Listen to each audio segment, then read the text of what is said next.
प्रिय विद्यार्थियों, एक बार फिर आप सभी का स्वागत है।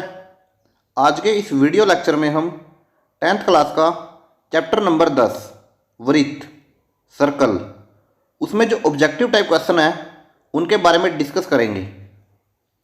आपको फर्स्ट क्वेश्चन दिया है, वृत्त का व्यास उसकी त्रिज्या से डैश होता है। आपको 4 ऑप्शन दे रखे हैं। तो प्रिय विद्यार्थियों, आप याद रखें, जो वृत्त का व्यास है वो त्रिज्या का दुगुना होता है। हम कह सकते हैं व्यास इज इक्वल टू 2 गुना त्रिज्या, यानी इसका जो राइट आंसर है वो आ जाएगा दुगना, ऑप्शन नंबर बी।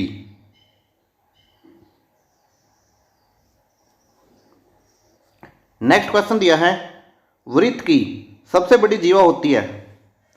तो आप कह सकते हैं वृत्त की सबसे बड़ी जीवा व्यास कहलाती है, क्योंकि ये वृत्त की सबसे बड़ी जीवा है जिसको हम बोलेंगे व्यास। तो इसका राइट आंसर हो जाएगा Vyas, option number D.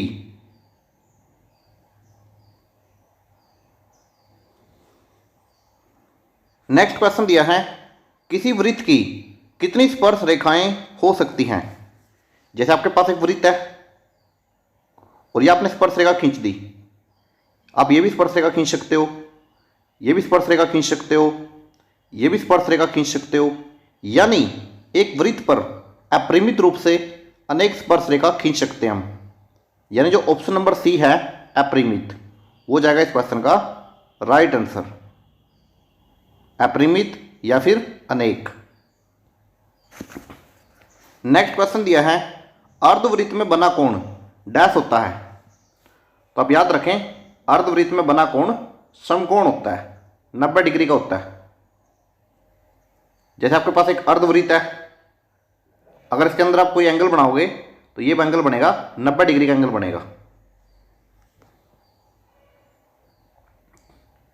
Next question दिया है, एक वृत्त के केंद्र से एक जीवा को समद्विभाजित करने के लिए खींची गई रेखा जीवा पर डैश का कोण बनाती है।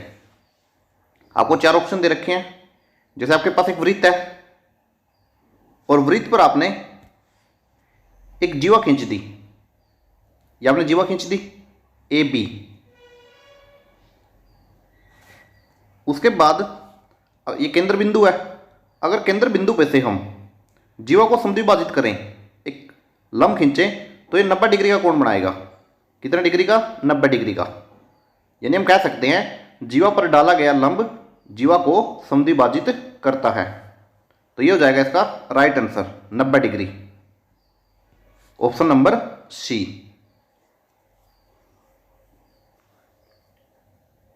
नेक्स्ट क्वेश्चन दिया है, वृत्त के बाहर स्थित बिंदु से वृत्त पर डैश स्पर्श रेखाएं खींची जा सकती हैं। आपके पास एक वृत्त है और वृत्त के बाहर कोई बिंदु है P, तो इस बिंदु P से वृत्त पर हम 2 स्पर्श रेखा खींच सकते हैं, PA तथा PB। तो ये हो जाएगा इसका राइट आंसर, यानी केवल 2, option number B.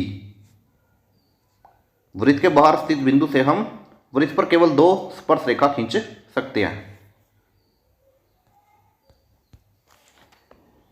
Next question दिया है, वृत्त के अभ्यंतर में स्थित बिंदु से वृत्त पर स्पर्श रेखाएं खींची जा सकती हैं।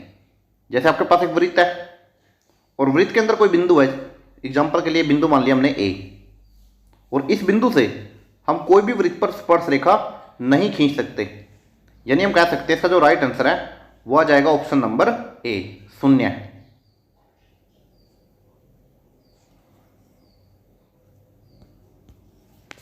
नेक्स्ट क्वेश्चन है, 3 सेंटीमीटर त्रिज्या वाले वृत्त के केंद्र से 5 सेंटीमीटर दूर स्थित एक बिंदु से स्पर्श रेखा की लंबाई होगी। जैसे आपके पास एक वृत्त है, ये केंद्र बिंदु है और 3 सेंटीमीटर की त्रिज्या है, ये 3 हो जाएगी, और ये स्पर्श रेखा है और ये कोई बाहर बिंदु है P, इसको मान लेते हैं A और इसको मान लेते हैं O, और आपने बताना है PA स्पर्श रेखा की लंबाई। जो बाहर बिंदु है उसकी केंद्र से दूरी है 5, तो इसमें पाइथागोरस लगा सकते हैं हम। पाइथागोरस लगाने के बाद जो वैल्यू आएगी PA वो आ जाएगी 4, क्योंकि ट्रिपलेट होता है 5, 3 और 4 का। 5 का स्क्वायर हो जाएगा 25, 3 का स्क्वायर हो जाएगा 9 और 4 का स्क्वायर हो जाएगा 16। इन दोनों का जोड़ तीसरी भुजा के बराबर है। इस प्रकार जो PA की लंबाई है, स्पर्श रेखा की लंबाई है, वो हो जाएगी 4 सेंटीमीटर। इसका राइट आंसर हो जाएगा ऑप्शन नंबर बी।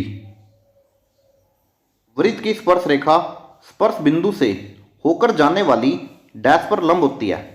ये आपके पास एक वृत्त है और ये आपने स्पर्श रेखा खींच दी इस पे, तो जो ये त्रिज्या खींचोगे आप यहाँ से केंद्र से जो त्रिज्या खींचोगे OA, तो ये त्रिज्या पर लंब होती है, यानी इसका जो राइट आंसर है वो जाएगा त्रिज्या, ऑप्शन नंबर बी।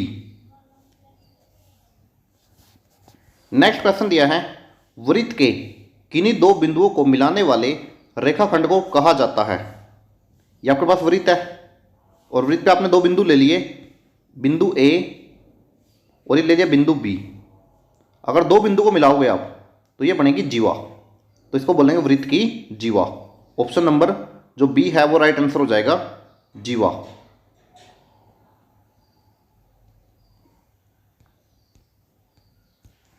प्रिय विद्यार्थियों, यदि आज की वीडियो आपको अच्छी लगी है तो चैनल को सब्सक्राइब, लाइक और शेयर कीजिए। दोबारा फिर मिलेंगे इसी चैनल पर। धन्यवाद। जय हिंद।